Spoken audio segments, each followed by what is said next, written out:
I'm seizing the day, my friend. Very focused. Seize the day. I love it. Seize the day. Congratulations on tomorrow's strategy co, mate. Thank you. It's been a bit of a journey to launch, but I've now launched tomorrow's strategy co, and I'm really excited to tell the world about it, and also speak with people like yourself about the potential of where it could go. I love it, dude. I mean, it just talks to so many things I'm interested in. I mean, not only the work that you're doing, but people who have the audacity to start their own thing, and then especially people who are interested in talking to me about it as well. So you've got all my love and support, and I can't wait to see how the adventures unfold. So thanks for making the time today, man. I don't normally fluff around with big introductions, as you know. I just like to get straight into the nuts and bolts of it.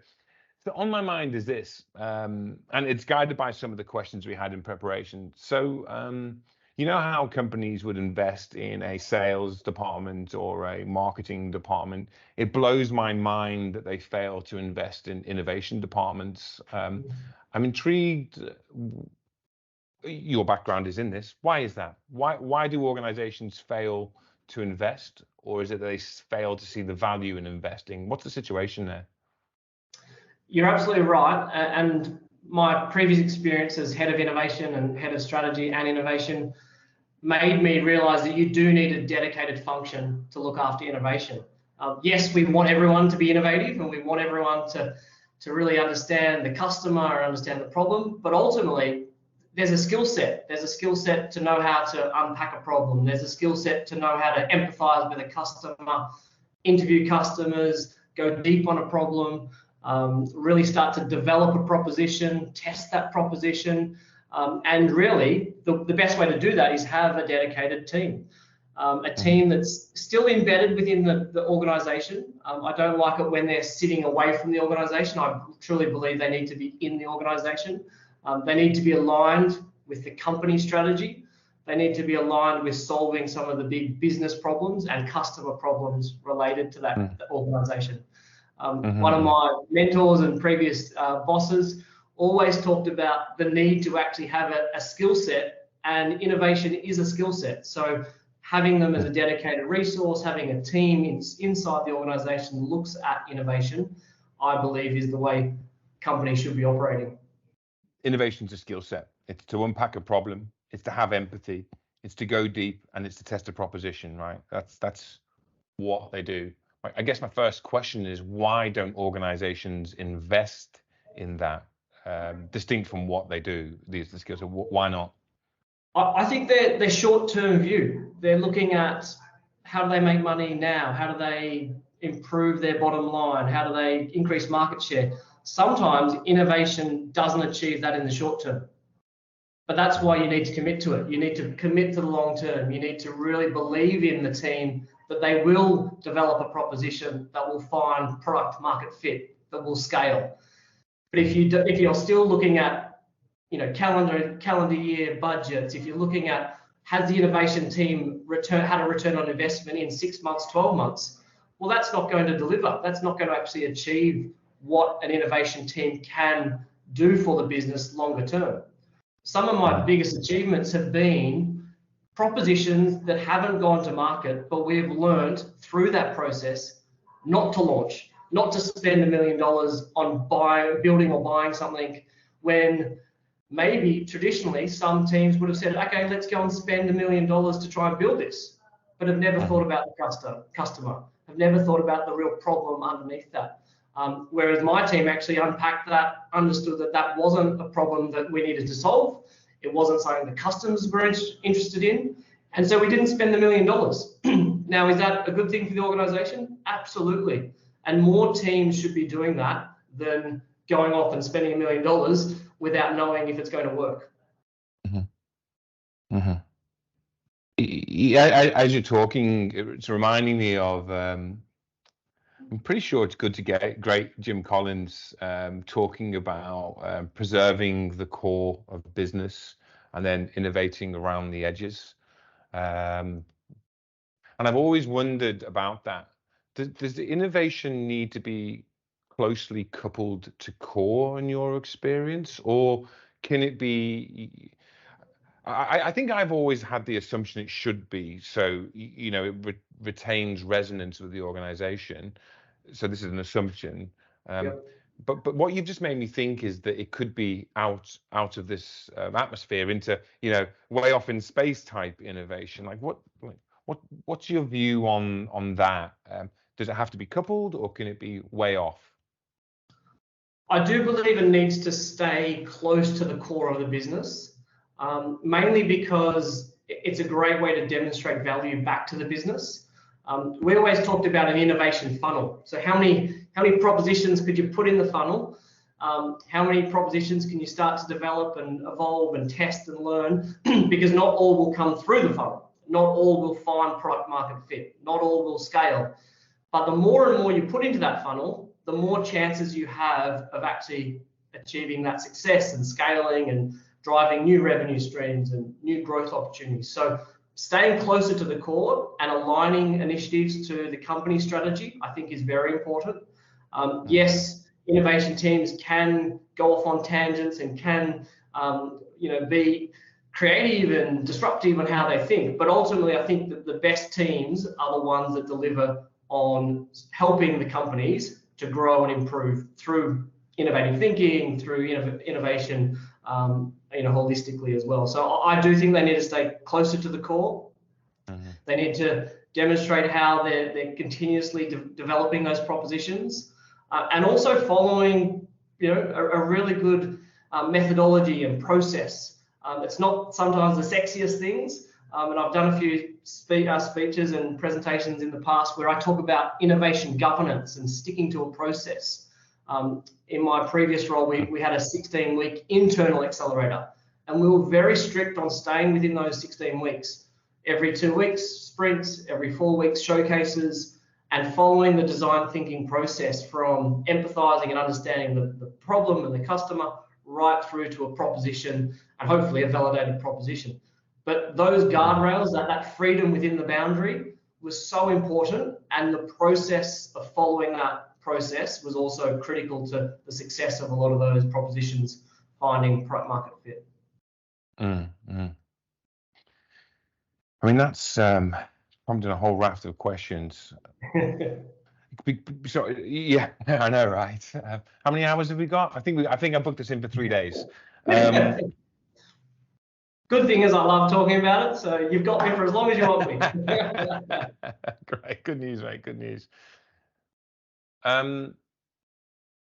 One of the questions I had around this is how executives get that done.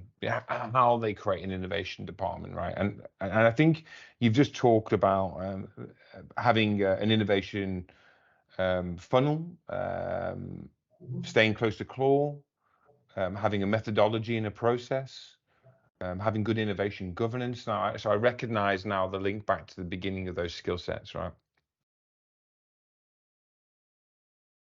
It feels like, I mean, I have friends who've worked in innovation departments or venture departments, and obviously other friends in executive positions. It feels like it seems obvious and logical, but it also feels like a big step, a quantum leap. It also feels brave, I think, for an executive to say, I'm going to form an innovation department.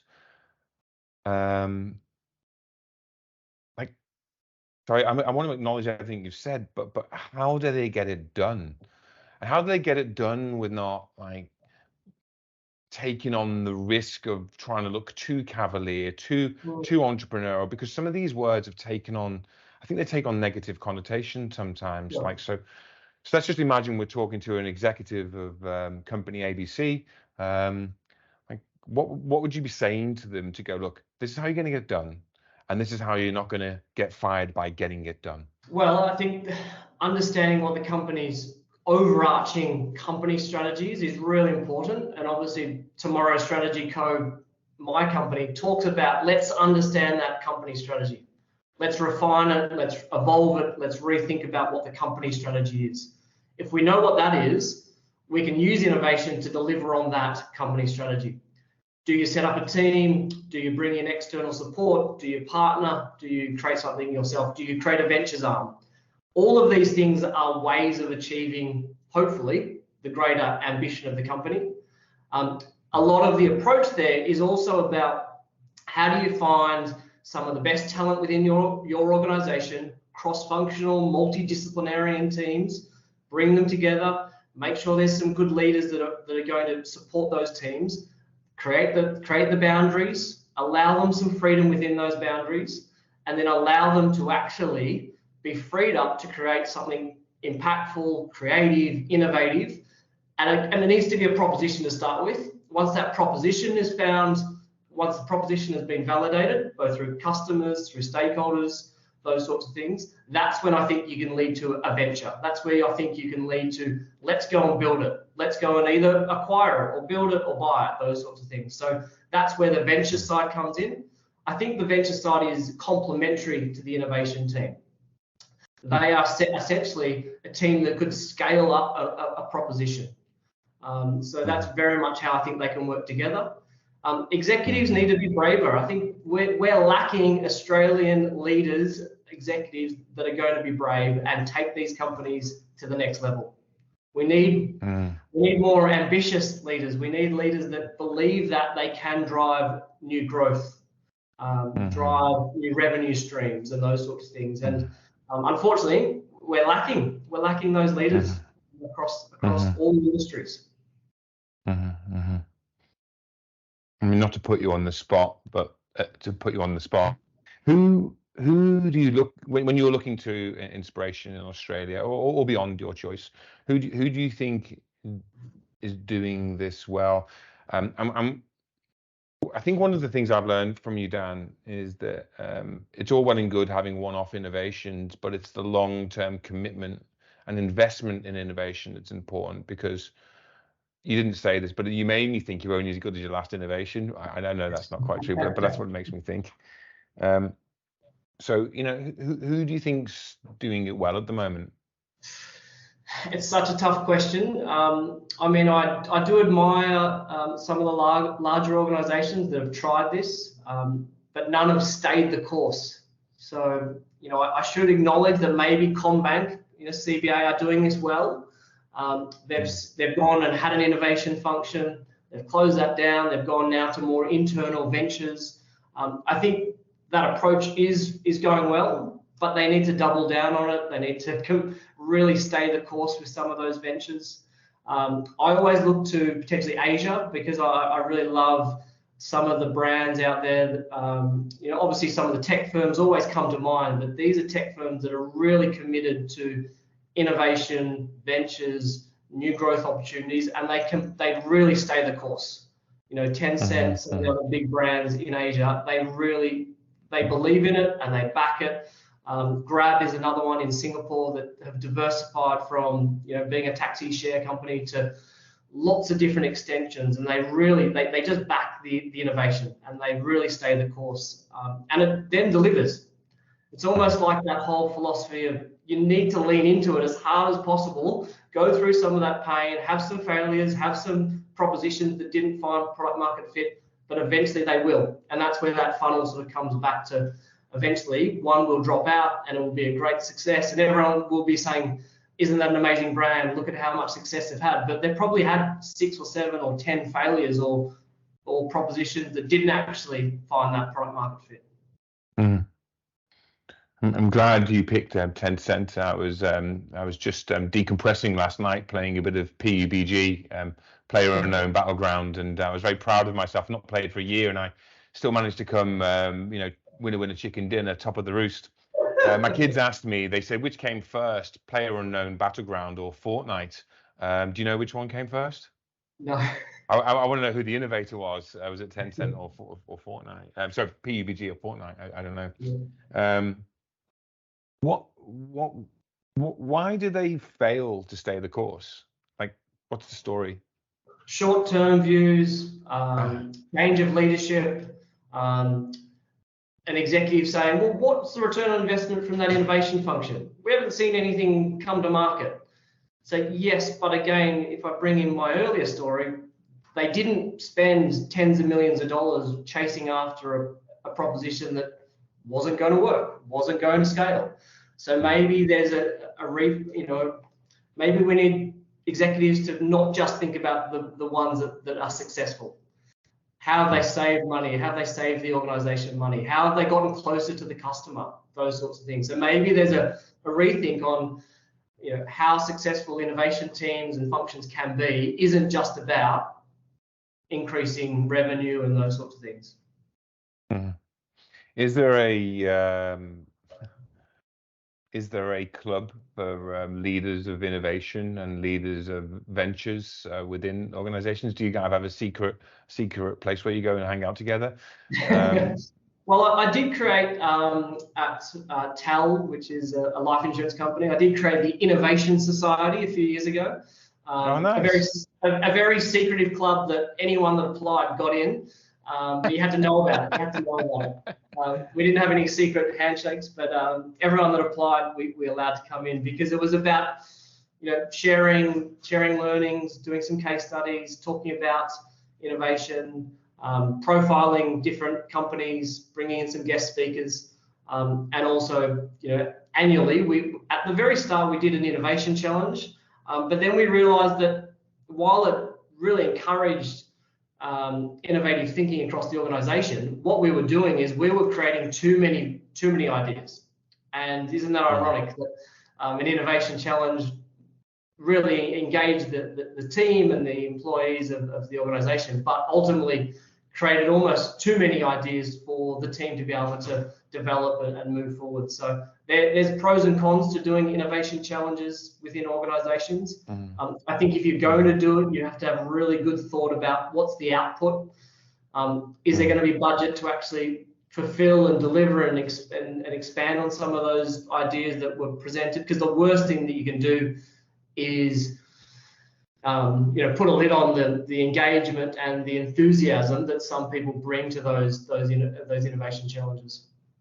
Yeah, it's funny. I ran into an executive recently who's at another big organization and had an innovation challenge, and it's not TAL or anyone else we've mentioned so far. And he was leaving that organization because the innovation that he'd come up with, one was a genuine game-changing innovation.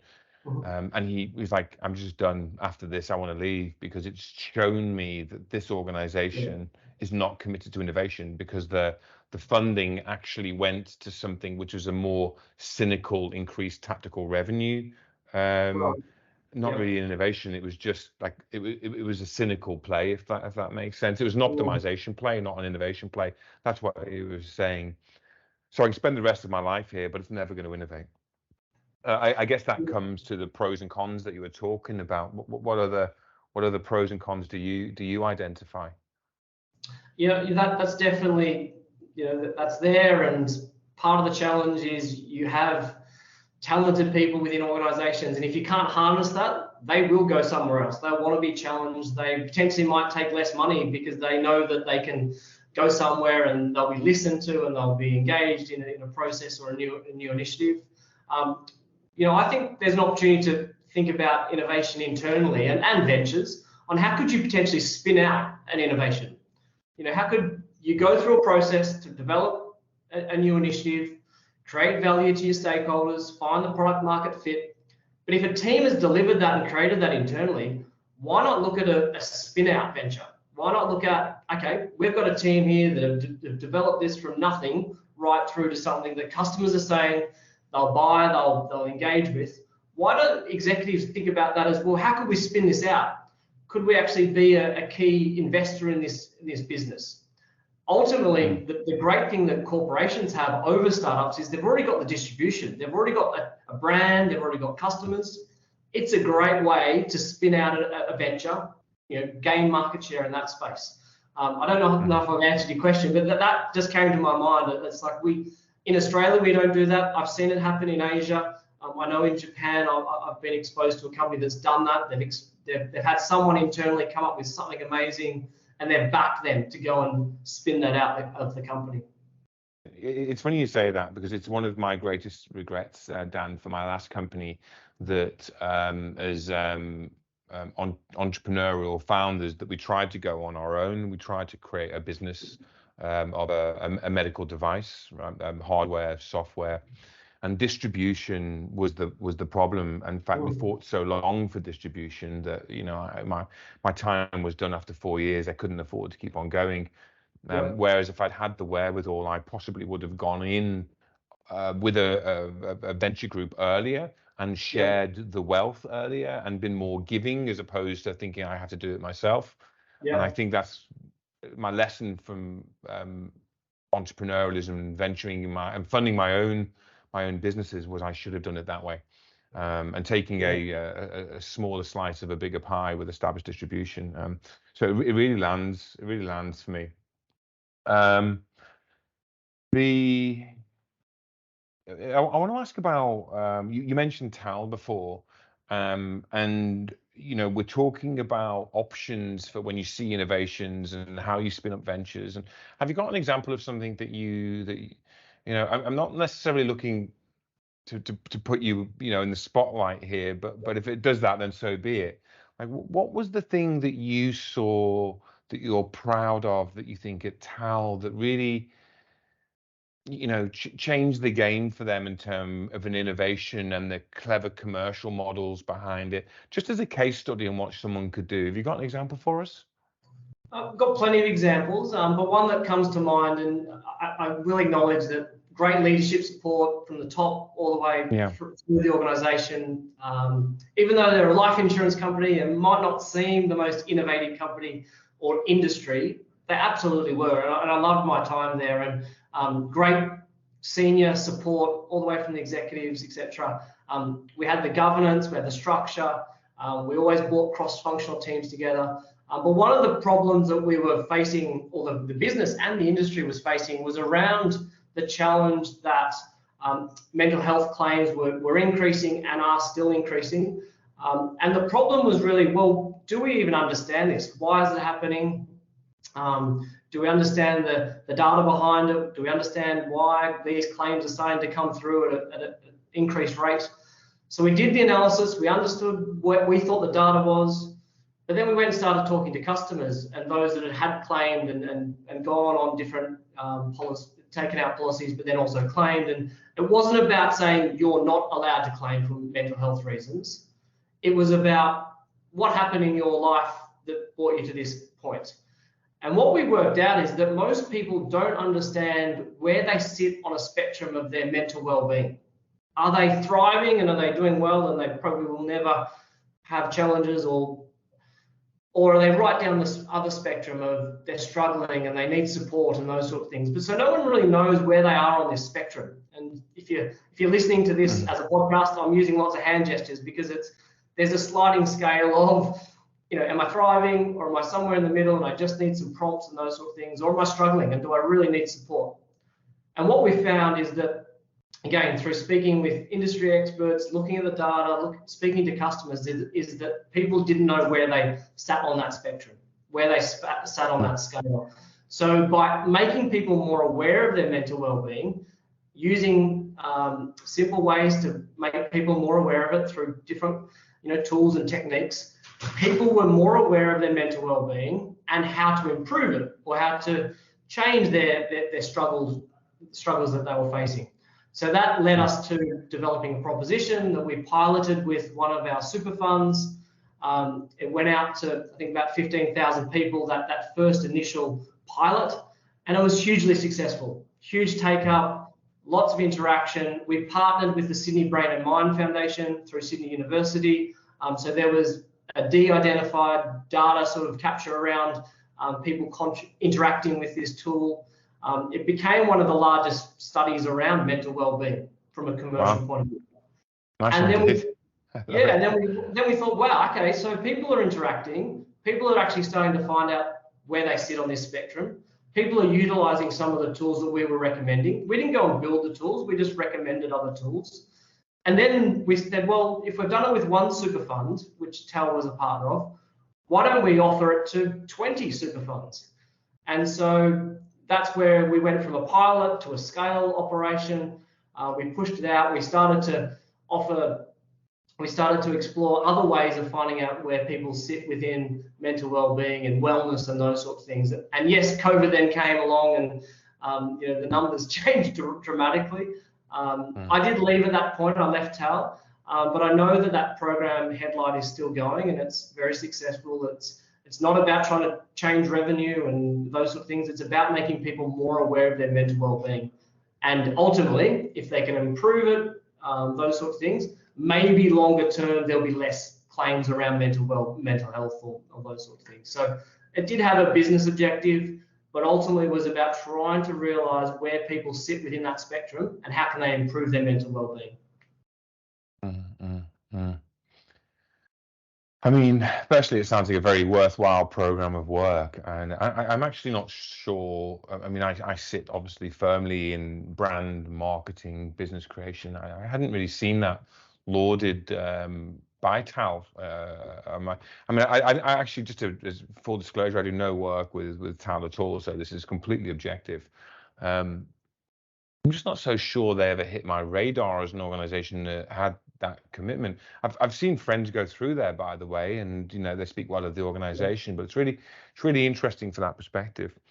It makes me think about the partner you work with. Do you mind me asking who was the partner, and did they have to have an appetite for innovation as well? I mean, how did you get them on board with this? As in the superannuation fund? Yeah. Who is that? And do they have to have an innovation department too? And do you guys talk at your Innovation Society Club, or how did that happen? It was Uni Super to start with, and they were a great partner. Believe it or not, Uni Super has members that well educated, obviously work in education system, but there was an understanding that they're faced. Teachers and people in that industry are facing lots of challenges. So we identified that they were a partner that may want to participate in it. And again, it took a little bit of time to sort of present the proposition and work through what it would look like from a launch perspective. But we also presented as this is a pilot. This is a first off attempt at it. We've made it really simple for people to fill out an online survey and tool. We really prided ourselves on making sure the data was de-identified and all the response and those sort of things. That's why we've also partnered with Sydney Brain and Mind.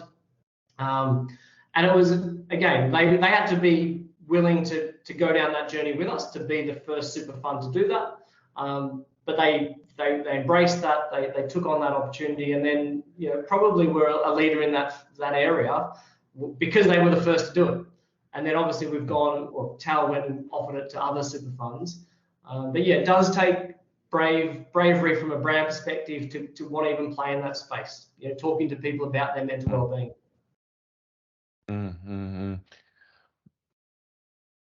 I have to do a fact check on it. UniSuper are performing quite well at the moment, aren't they? Very well. Yep, absolutely. I wonder if that's. I would love to think that. I mean, obviously we're an innovation company. I would love to think those things are connected. That focus on customer, focus on member base, and again, full disclosure, I do no work with UniSuper either. I feel like everyone we're going to talk about, I do no work with. So, but obviously I have an eye for the market, and the reason I do this is I want to work with firms that are doing something, right? I want to work with people like you who are doing things and taking a stand on things, and generally around purpose. So I find it fascinating. The reason I'm just going to go back a couple of questions, and again, we could get lost here for days. The reason I asked about your clubs, and which you had your Innovation Society, which you should start again, by the way, and I want to join, just so you know. It was, yeah, please do. I think it's great. It's about those people that haven't yet gone and created their own business, who are in innovation leadership roles or venture leadership roles. How do they weather the storm of tactical focus and changes in leadership? What observations do you make about that, and how do you think they could weather the storm now you're on the outside? Well, I think they've got to be thick-skinned. That you've got to roll with the punches. You've got to also believe that what you're doing is going to deliver for the business, for the organisation. If it was easy, everyone would be doing it. Love that saying. I think innovation and venturing is one of the best parts of business. But you have to really believe in what you do. You have to go through those ups and downs. You need to go through lots of people saying that's never going to work, or that's a no, we've tried that before. You've got to have a thick skin, but you have to ultimately believe that what you're doing will be better for the company, will be better for the organization, will be better for the individuals, the customers, and your teams. And I loved working with groups of people that believed in those initiatives and those causes, and ultimately you have a better work environment. You can achieve a hell of a lot more. I love debate and discussion, and that's where I think you need to have a multidisciplinarian, multiverse team working on these problems. Bringing some outside-in thinking is also a great way to explore new territories. Challenge all your assumptions. Challenge your assumptions on everything, but also stay the course. Stay the course, because when you stay the course, the really great things come off the back of that. How important is being political? How important is, and not the negative side of Machiavellian? I think actually there's some attributes to being Machiavellian, seeing the patterns, seeing how it plays out. How important is that? And when I think Machiavellian, it's not just about politicking, it's also the data points to prove, what's happening. How important is that? Well, maybe I'm not the right person to ask that, because I've always been known as an agitator. It's something I just love to do, because I believe when I'm talking to customers, when I'm understanding the problem, that maybe I'm coming from it with that in mind. So I like to agitate if people are saying you can't do that, or we don't have the budget to do that, or we don't believe in that. So I'm happy to back my judgment, back my team's understanding of the problem that we're looking to solve. Yes, you do need some support. You need some sponsors across the organization. You need to really understand what the business objectives are, what the company strategy is. If you're going off on a real tangent, I think that's where you risk isolating your team or yourself. It's funny, I saw something yesterday from like an organization that I guess would be considered one of our competitors. And they were talking about innovation, but with not a customer in sight. And I found that fascinating. And now just linking this to what you're saying about, organizations trying to innovate without the customer in the room or in sight, as they said. I can't recall where that came through. Maybe it was Scott Middleton from Canham or someone like that, whose work I don't know those guys, but I like what I see of them or hear of them anyway. Do you have a view on that, and how come you're mentioning customers so much? I mean, I'm always looking at what are the customers thinking, saying, doing, where are they spending their money, those sorts of things.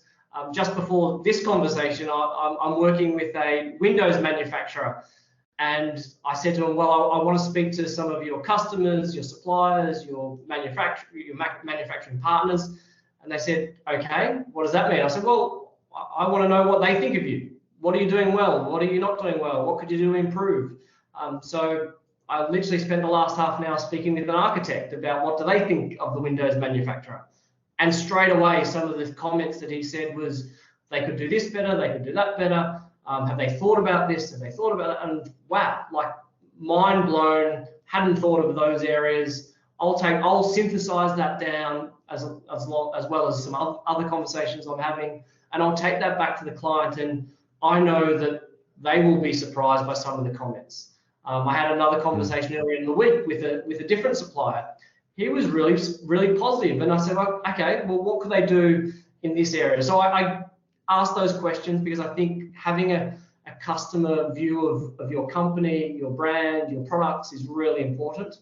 And if I come back to why I think it's important, it also stems to, if you can take that information and you can synthesize it across lots of conversations, you've got a greater ability to have a conversation and challenge a senior executive around, I know this problem better. I understand what the customer wants from this brand, or what they believe their problem is, or what their challenges are. So it puts you in a position of strength when you're having a conversation with a senior stakeholder.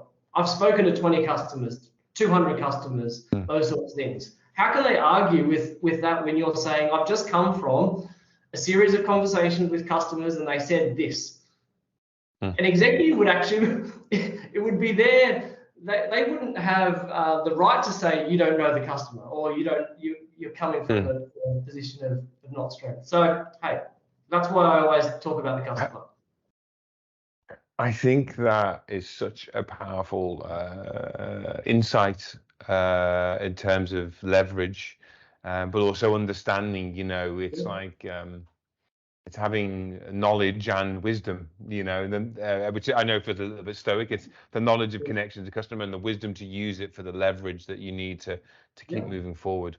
One of the questions where sorry, Chris, it takes skill though to talk to customers, to ask the open-ended questions, to ask the why, those sort of things. And not just talk to the customer at the start of a project. You need to be talking to them during the project, as you've developed a proposition, as you've created a MVP, as you want to go and do a pilot. You need to be talking to customers at all those junctions, because ultimately it's going to improve your proposition. Even working out what tests you're going to create throughout the process is really important. And hey, if you're trying to sell something, if you're trying to increase your market share, if you're trying to find a new opportunity, ultimately you need to speak with your customers. Yeah, just on that thought that you've got there from customers, and you said about increasing your opportunity in market or grow. Looping all the way back to something you said at the beginning about engaging with an executive to understand the strategy. And unless they've got rocks in their head, any senior executive surely is going to have a desire for growth or consolidation, and both of those things can require innovation, right? How rich does their knowledge have to be, or their strategy have to be on we require innovation before they should start engaging with an internal innovation department or someone like you with Tomorrow Strategy Co? Like, what's your advice there for them? Because they, consolidation, growth, whatever their strategy is. Like, what's your thinking at that point? I'm so glad you asked about strategy and company strategy, because we've spoken a lot about innovation and love it, passionate about it, but I'm also very passionate about getting the company strategy right. And unfortunately, Australian companies look at their company strategy once a year, and they do a business plan, and then they present it to the board, and the board ticks it off, and then they forget about it. And everyone else in the organization goes, I don't know what the company strategy is. I don't know how my role relates to the company strategy. I don't know when I create my marketing strategy, how it links to the company strategy. So my challenge to Australian organizations is, how do you look at your company strategy? How do you evolve it? How do you make it social? Strategy is social these days. You need to engage your internal stakeholders about how are we looking at making the right choices? Where are we going to play? How are we going to play? And what are our capabilities to play in that space? Galvanizing your teams behind that strategy to put their resources, their energy, and their focus behind that company strategy. Then they can start to create their marketing strategy, their sales strategy, and those sort of things. Yes, it's overused, the word strategy. I remember one lady saying, I've got a strategic strategy that I'm going to strategize on. I was like, that is buzzword bingo gone crazy. But again, if you get some executives these days who just do it once a year and then forget about it, that's not strategy. Strategy needs to evolve. It needs to be something that is looked at on an ongoing basis, not just once a year around business planning time. Get rid of that. Start to think about it as an ongoing process. Start to think about it as strategy needs to be discovered. We need to discover what our opportunities are within this organization. We need to make the right choices to focus on this and not that. We need to use our resources and skills to go after this market. And then that's where the innovation can come in and really start to develop the propositions that can actually allow the organizations to win and grow in that space. I mean, there's so many things that you're triggering for me here. I really like it, Dan. I really like discover strategy. I really like strategy is social. I really like bringing it to life through innovation. I really like energizing culture, and I really like galvanizing team. Oh man, I mean, why have you gone down this path by yourself? Why why Tomorrow Strategy Co? And then, like what's your thinking there? So you actually asked me this when we very first met. What am I Mm, doing? Or where am I taking my career? And I've been privileged to have some great jobs and great roles in organisations, big and small, and those sort of things. But unfortunately, the bigger organisations outsource strategy to BCG, Deloitte, those sorts of things. The mhm, startups have got energy and got passion, and they've got a great idea. But that mid-market customer base, that mid-market company within Australia that have already got a market share, are already doing really well, but don't know how to grow. They don't necessarily have the funds to engage and employ the bigger consultancies. They don't maybe have the budget to have a head of strategy or a head of innovation.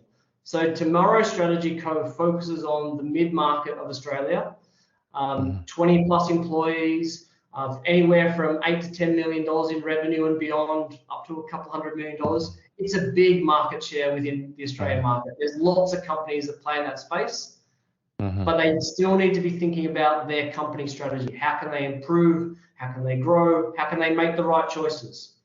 And so that's what I'm all about. I'm all about trying to help these companies grow, innovate, improve, and become great companies. And I think there's a real mhm, opportunity within the marketplace for those organizations to do that. And hopefully I can help them.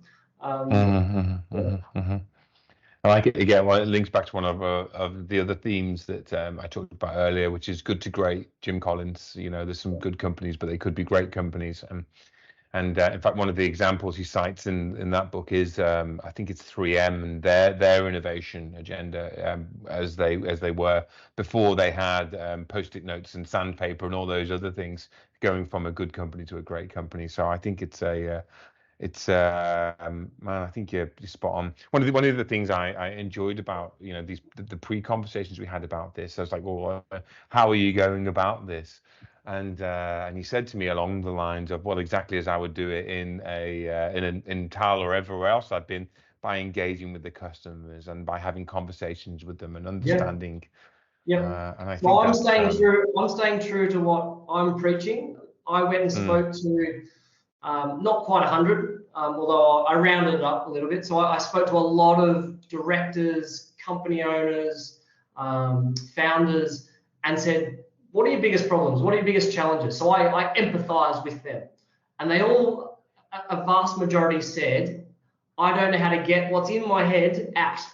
If you can help mm, me get all the information out of my head, you will help me to articulate and discover a strategy. I've got it in my head. My team kind of know where we're going, but they don't quite know where we're going.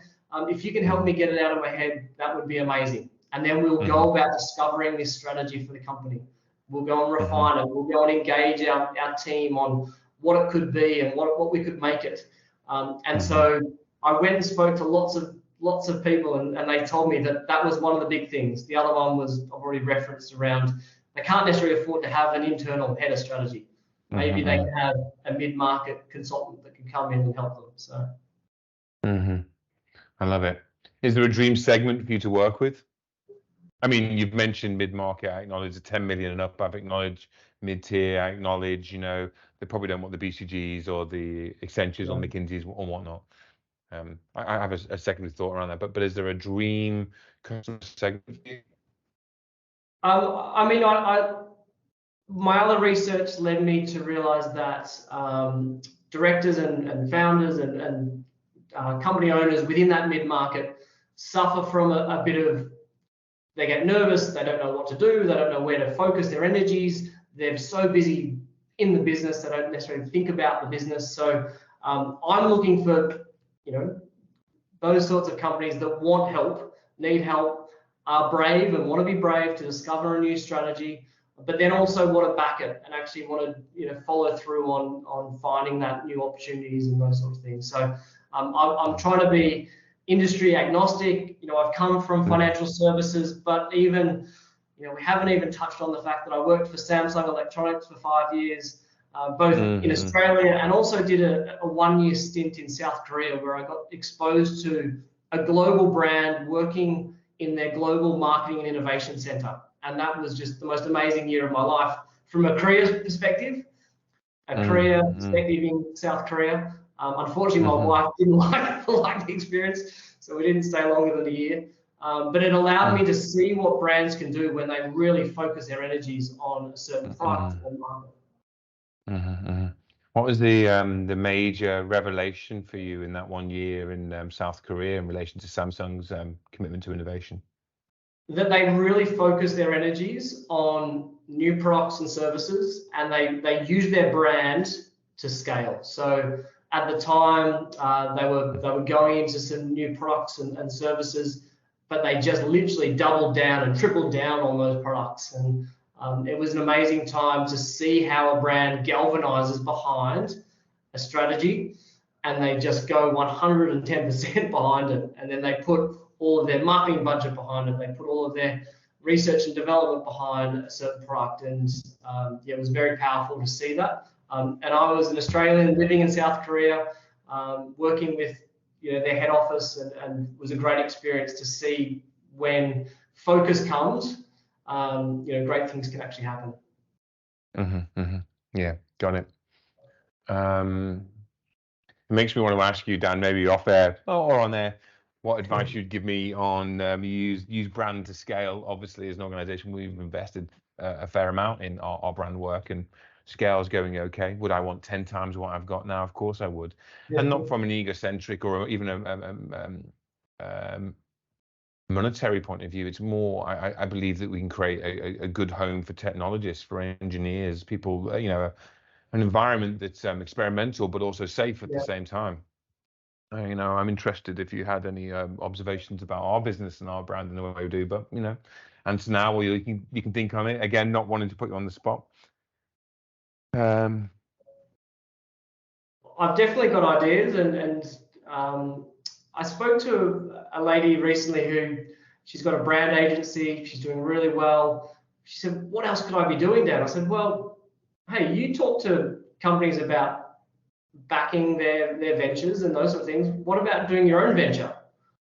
And so maybe when I think about Thunder Labs, what is it that you could be doing that actually shows that you can develop something yourself and scale that? So, hey, we might need to debate that or discuss that a little bit more. Maybe we might need to discover what that could become. But does that mean that could be your own venture, outside of what you're doing with other companies and brands? I do like that, and it's some of my engineers are against product that you create something for an organization bespoke and then white label and sell it, because you lose the some of them, not all of them, because you lose the reason for building the bespoke product in the first place if you're trying to build it so you can sell it to everybody else. And others would say, well, the Thunder Labs in itself is the venture, and therefore why another? Right. However, I do see your point, and it's well made. I will gladly take you up on a challenge, and I reckon some of my engineers would too. It's fascinating because there's everybody. No, I'm going to say that about almost everybody in the team that I presented to a customer yesterday had founded an engineering business or a crypto business of some sort or something.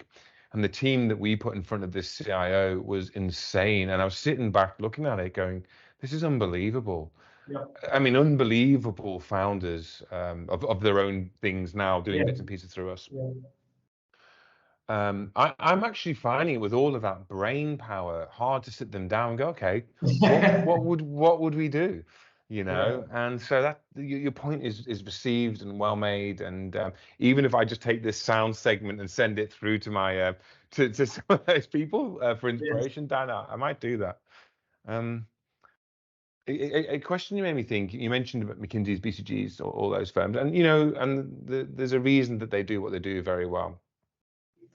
I think it's a bit false when I hear sometimes people say that strategy at one end is hard to then connect to practical action, because they've got swags of very talented people. But I do sometimes feel the richness of translating a strategic academic document. But academic's not fair, insert the right words. Anybody who's listening to this, because I know you're smart people. How do you go from having a conversation with an executive, the CEO of a business, and come up with, discover a strategy using your word, but then make sure it actually comes to life?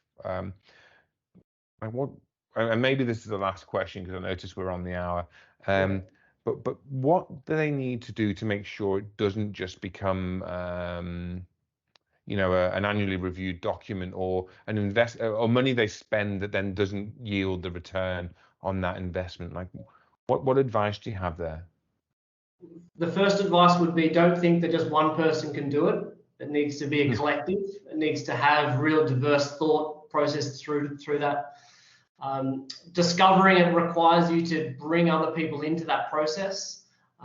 Amazing how we always think strategy comes top down. Well, why can't it come bottom up? And yes, you need a team to bring it together, but there's no reason why other parts of a business can't help with the company strategy, because you never know what the engineer on level 4 might have, or a team over in the marketing department or the operations department that see an opportunity for the company.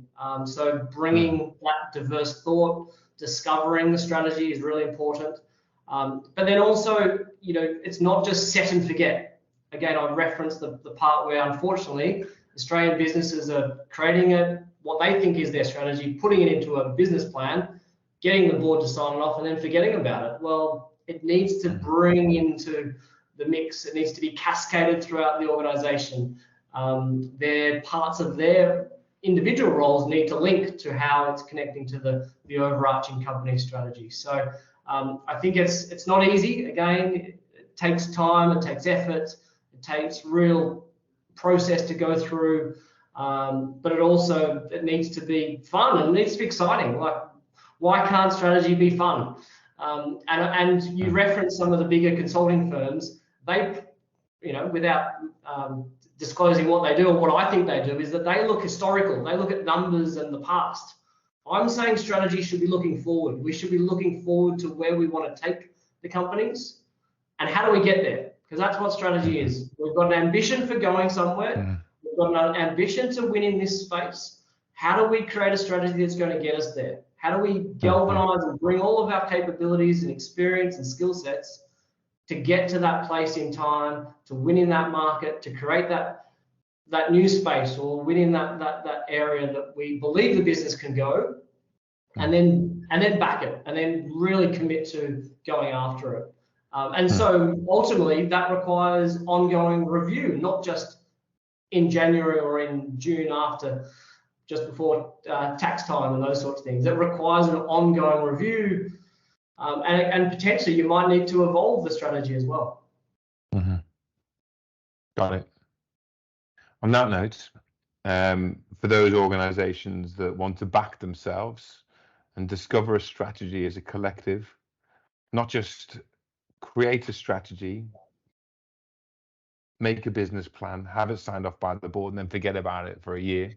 Not those firms, but the ones who want to back themselves. How do they go about finding you, Dan? What's the business details?